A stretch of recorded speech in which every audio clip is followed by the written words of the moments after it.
बिस्मिल्लाहिर्रहमानिर्रहीम। अस्सलाम वालेकुम जी। सब दोस्तों का क्या हाल है? ठीक हैं? अच्छा जी, आज मैं डारावाला जो है चिश्तियाँ और फोटाबाज के तकरीबन आप कह लें कि सेंटर में पड़ जाता है डारावाला, उस तरफ फिर रहा हूँ। और यहाँ पर आज मैं आया था तो जो गंदम की फ़सल मैंने यहाँ पे देखी है, गंदम की फ़सल इस वाले एरिए में हमारे जो ज़िला पाकपतन के मुकाबले में तकरीबन 20-25 दिन पहले पक जाती है। लेकिन हैरानकुन बात मेरे लिए ये थी कि आज मैं इधर आया हूँ तो यहाँ की जो मैंने गंदम की फ़सल है वो देखी है। हमारे जो ज़िला पाकपतन में कंडीशन है इस वक्त गंदम की, वही इस तरफ है, बिल्कुल सेम कंडीशन है। जितनी हरियाली वो गंदम देती है उतनी ही ये देती है। तो मैं आपको अभी दिखाता हूँ इधर कोई प्लाट। अच्छा जी, मैं स्पेशल आपको जो गंदम की फ़सल है वो दिखाने के लिए उतरा हूँ। तो ये कंडीशन है यहाँ पर गंदम की, और ये फोटाबाज के पास जो डारावाला है वहाँ का एरिया है। और गंदम की यहाँ पर ये कंडीशन है, इतनी हरियाली ये गंदम दे रही है। हालांकि जो ये वाली गंदम है ये तकरीबन हमारे ज़िला पाकपतन के एरिया से 20-25 दिन पहले तैयार हो जाती है।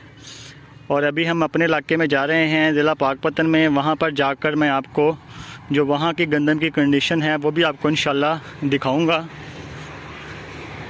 ये डारावाला का मेन रोड है जी।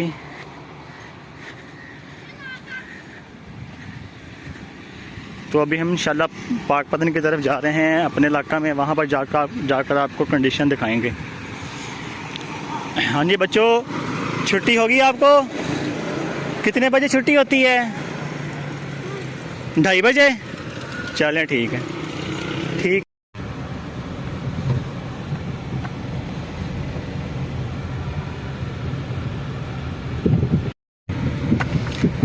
ये जी हम डारावाला रोड से जो है चिश्तियाँ हासिलपुर रोड उसकी तरफ मुड़ रहे हैं, चिश्तियाँ की तरफ। तो इंशाल्लाह आपको जाके ज़िला पाकपतन की जो फ़सल है गंदम की वो भी दिखाएंगे। ये जी हम अपने जो फार्म पे पहुंच चुके हैं। इस टाइम हम तहसील आरिफ वाला, ज़िला हमारा पाकपतन है, यहाँ हम पहुंच चुके हैं। और यहाँ की जो गंदम है वो भी आपको हम दिखाते हैं। जो हमने डारावाले देखी थी और ये गंदम देखी थी, इन दोनों का हम आपको मुवाज़ना दिखाते हैं। मैं जी इस वक्त अपने फार्म पे आ चुका हूँ। यह देखें ये गंदम की कंडीशन। अभी जो थोड़ी देर पहले मैंने आपको डारा वाली साइड पे जो गंदम का प्लाट दिखाया था वो भी बिल्कुल इसी कंडीशन में सब्ज़ खड़ा था। हालांकि उस साइड पे जो गंदम है वो हमारे ज़िला पाकपतन से तकरीबन 20 दिन पहले वो तैयार हो जाती है। लेकिन वहाँ का और यहाँ का जो प्लाट है गंदम का वो एक ही कंडीशन में खड़ा है। और शायद इसकी वजह इस बार जो मौसम की तब्दीली है वो भी हो सकती है, क्योंकि मौसम अभी इतना गर्म नहीं आया। उस साइड पर भी मौसम आज ठीक था, गर्मी नहीं थी इतनी, ठंडा मौसम था उधर भी, और इधर भी मौसम ऐसे ही है।